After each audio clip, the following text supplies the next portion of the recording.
Nah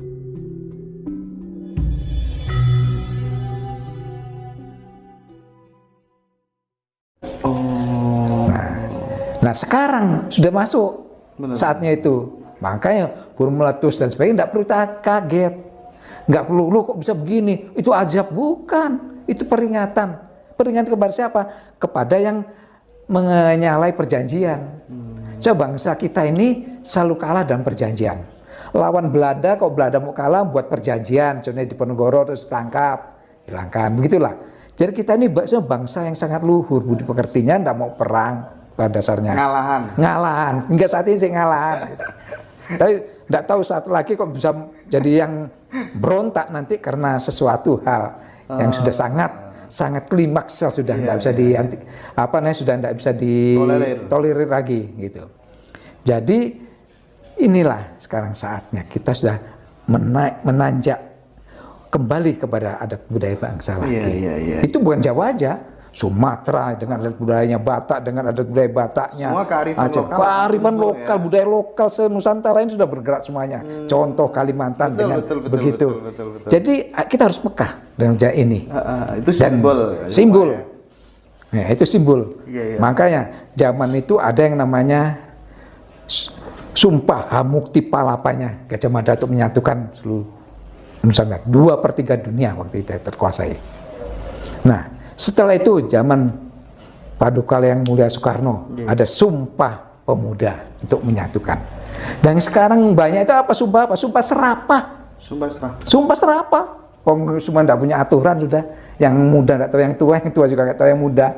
Itu banyak sudah. Kenapa? Sudah lupa dengan adat budaya sopan santun dari setiap suku bangsa yang ada di Republik ini. Nah, mudah-mudahan nanti ada lagi sumpah apa yang bisa menyatukan lagi, menyadarkan kita tentang berbangsa dan bertanah air yang baik itu tentang bagaimana. Kebinekaan ini betul-betul ada. Supaya tidak ada lagi orang menjustifikasi agamamu salah, hanya agamaku yang paling benar. Karena saya tadi ngobrol juga tuh sama Kang. Akar masalahnya itu karena itu loh. Dogmanya ada satu agama yang benar, lainnya salah itu loh. Ribon, Pak. Nah, ini begini. Karena gini itu, manusia itu bertengkar atau berebut apapun karena isinya perut.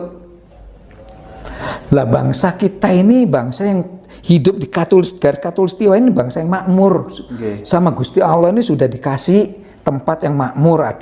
Tinggal waktu dulu ada adil, sekarang keadilan itu luntur gitu ya.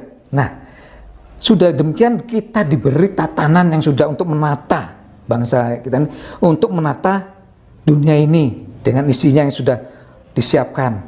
Nah, setelah itu datanglah bangsa-bangsa dari luar.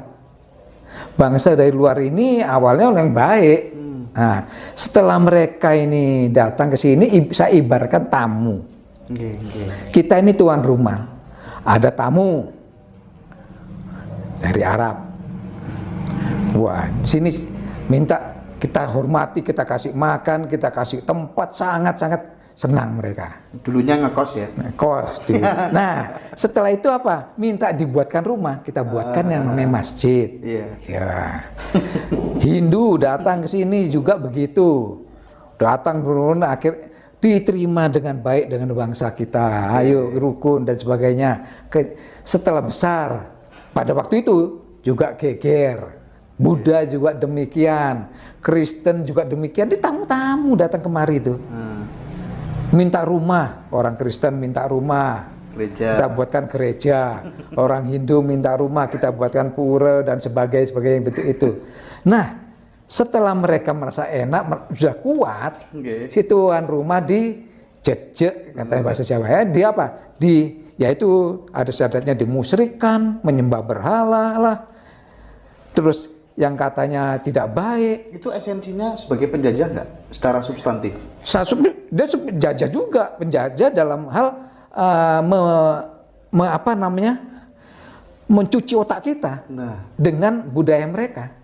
Sebelum aku datang ke sini, sebelum ada bangsa Arab dulu, kalian itu kayak binatang, kayak babi, kan gitu? Iya, jadi mereka datang sini terkaget-kaget lah. Contohnya, kita di semuanya ada. Kalau di Arab, misalnya satu contoh, di Arab itu ada satu air Zam-Zam ya. Wah, itu sangat dahsyat tuh sedunia tuh anunya. Cerita anunya apa? Betul. Hebatnya. Dengan permintaan dari Siti Hajar ya. Berdoa untuk minta air. Keluar sumber itu oleh Allah diberikan. Loh, bangsa kita ini tidak minta, tidak berdoa, sudah disiapkan sumber itu berjuta-juta sumber. Berjuta-juta Zam-Zam. Berjuta-juta Zam-Zam. Sampai lihat air di lereng Gunung Arjuna. Itu belum diolah. Itu kadar airnya sudah 8 kayaknya.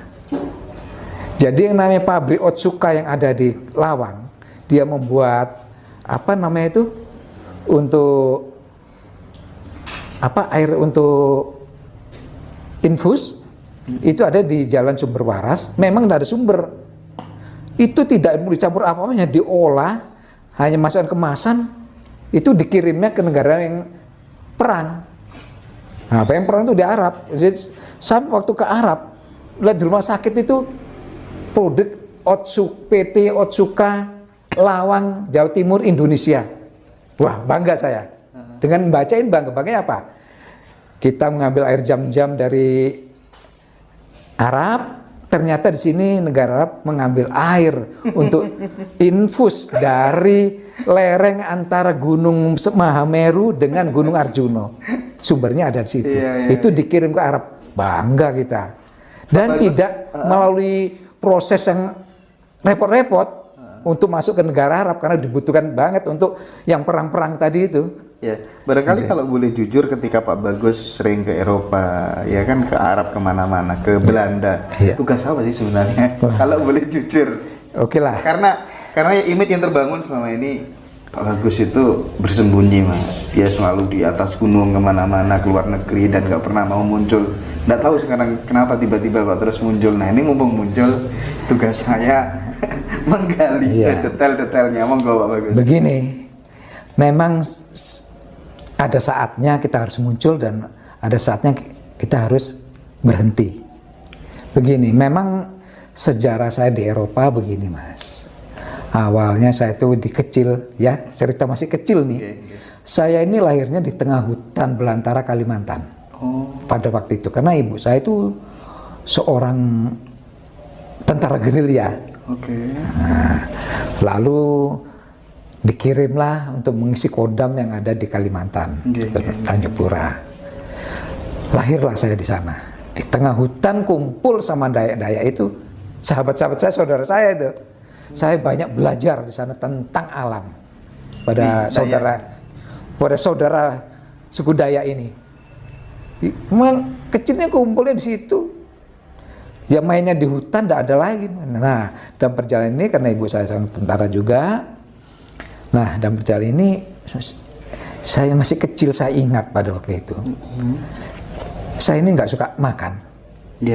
Jadi setiap harinya berpuasa. Yang tahu hanya ya ibu saya. Dibiarkan sampai saya itu kecil itu kira-kira kelas 2 SD. Karena saya sekolah di sekolah misi ya waktu itu. Ditaruh di sekolah yang lebih maju lah, bukan di SR gitulah. Nah, saya kekurangan darah, men. Nah, karena jarang makan ya. Iya, masih kecil, kurang gizi lah katanya gitu. Tapi dalam hal ini, ya waktu itu untungnya saya sekolah di sekolah yang agak lebih maju, yang setiap minggu itu ada pemeriksaan kesehatan dari suster itu, kamu kurang darah. Nah, diobatilah di situ saya dengan gratis. Jalanan hingga pada saat saya ini sering nampak yang aneh-aneh. Waduh, aneh itu apa ya? Ya hal yang menakutkan akan terjadi, sudah tampak semuanya.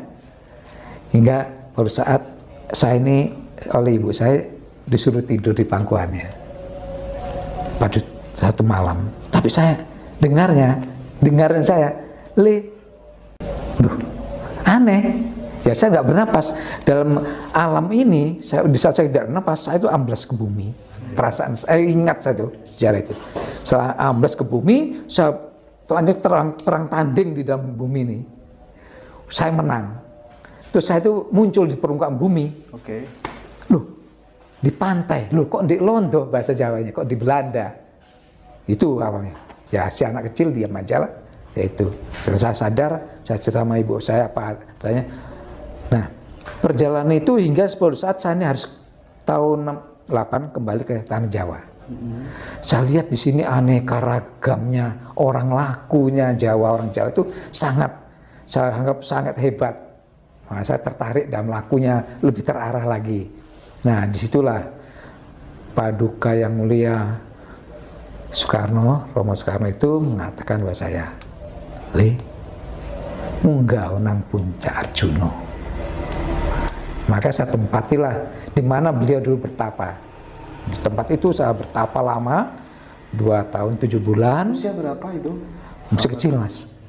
Masih kecil. Masih kecil. Masih kecil ya, jaka kecil lah. Ya kecil. Itu karena saya kok dulu sekolah itu bolosan, Mas. Tapi bolosnya kenapa? Ke tempat-tempat petilasan-petilasan. Waktu pulang sekolah. Lebih enjoy ke tempat seperti itu ya. Masuk sekolah keluar lagi. Itu alhamdulillah apa? Saya kata alhamdulillah. Setiap ulangan umum dulu ya ujian tuh nilai bagus-bagus gitu. Nah, dan menjalankan waktu itu nggak kayak sekarang, nggak masuk seminggu langsung dis sudah. Skores kalau dulu belum jam saya. Nah, sampai di situ waktu itu 2 tahun 7 bulan saya tinggal di Gunung Arjuna. Di situ pun saya sudah punya pemahaman yang lebih dahsyat lagi lah. Hanya dengan diam bertapa gitu? Diam, enggak, waktu itu bertapa tak ya makan saya tuh bawa karak. Okay. Nah itu saya bawa itu 3, besar sekian. Ya sebesar piring kecil itu. Lepek. 3, kunir itu saya bawa 5 yang sejempol-jempol. Itu dalam 2 tahun 7 bulan kunirnya habis, karaknya tinggal separuh. Nah, itu. Jadi saya habis 2,5, itu dalam 2 tahun 7 bulan. Nah, 2 tahun 7 bulan. Nah, itu saya buat lubang di Gunung Arjuna. Lubang untuk saya dudukin. Duduk dalam itu. Waduh, pertama waktu itu yang ngeri, saya masih kecil. Pertama saya masih dilangkai oleh harimau. Harimau nyata. Itu sering di Arjuna banyak gue. Sampai sekarang? Sampai sekarang. Tapi ya alhamdulillah nggak diapa-apain, cuma dilangkain. Dilangkain beneran? Dilangkain beneran. Pernah satu gubuk saya sama macan, pernah datang macan, karena macannya kedinginan. Tapi macannya tahu nggak? Ya tahu pastinya, sudah pasti tahu. Tapi kan ujian buat saya juga dari Gusti Allah. Dilangkain, selesai dilangkain nggak apa. Di hari ke-7, macan ini tidak berani ngelangkain saya, udah agak menjauh. Semakin lama sudah hilang, macan tidak ada yang dekat. Nah, saya punya pemikiran gitu. Oh, tadi yang duduk hari pertama yang ke-7 itu masih sifat binatang. Manusia yang bersifat binatang. Nah, sekarang mungkin sudah berbentuk bersifat manusia, mana binatang nggak mau melangkahin. Itu pengertian saya pada waktu itu. Hingga saya seringlah di sana. Nah, lalu Paduka ngatakan juga, setelah Arjuna, naiklah ke puncak Mahameru. Sebentar Pak, sebelum ke Mahameru Pak. Iya. Tadi kan macan ya. Iya. Godaan selain macan, maksudnya yang biasanya kan ada gaib gitu apa Pak? Wah bener. Gaib di sana tuh ya saya lihat juga ada sekolahan. Ada sekolahan, ada ya kota gitulah ya, ada desa di alam sana. Kehidupan. Nah, saya kumpul sama mereka. Saya tampak gitu ya. Karena setelah 2 tahun 7 bulan saya selesai, satu pertama yang saya ingat, ibu. Aduh, ibu kangen sama ibu. Lalu tampak ibu saya tuh di rumah itu, saya di gunung, tampak ibu saya di dapur lagi masak. Itu dalam posisi Pak Bagus lagi pejamkan mata atau bagaimana? Enggak, nyata, sudah selesai 2 tahun 7 bulan itu nyata, duduk santai di lubangnya tampak ibu saya di rumah. Ya kira kalau jaraknya Gunung Arjuna dengan rumah itu ya ada kalau 15 kilo ya. Itu jadi tampak loh ibu, pernah kangen sama ibu ya. Dari situ ibu masak sayur lodeh senengan saya. Itu udah terasa makan lodeh saya Mas, udah kenyang. Gitu ya. Diam lagi. Udah. Gak pada saat hari berikutnya kan dingin di gunung itu. Saya kepin bakso gitu ya. Padahal itu jarang lah makanan bakso, itu masih jarang. Sudah terasa makan bakso. Kenyang ya sudah itu. Dari situ saya angan-angan terus. Aku tidak akan kawin, saya tidak akan mencari yang namanya kerja duniawian, saya cukup bahagia dengan hidup demikian. Pada waktu demikian, saya dengan Itu karena saya juga di sana berteman juga dengan makhluk-makhluk halus itu tadi, sering masuk ke desanya, ke kotanya sampai sekarang. Jadi saya kalau dengan Arjuna sangat akrab dengan gunung-gunung. Ketika masuk ke desa segala macam, desa gaib itu, posisinya Pak Bagus sambil jalan begitu? Ya jalan normal, biasa. Gitu? Biasa. Bisa diajak komunikasi nggak? Komunikasi Pak? Bisa, ya normal. Sama nemu bahasa apa aja mereka juga ngerti. Loh, ini benar saya alami itu.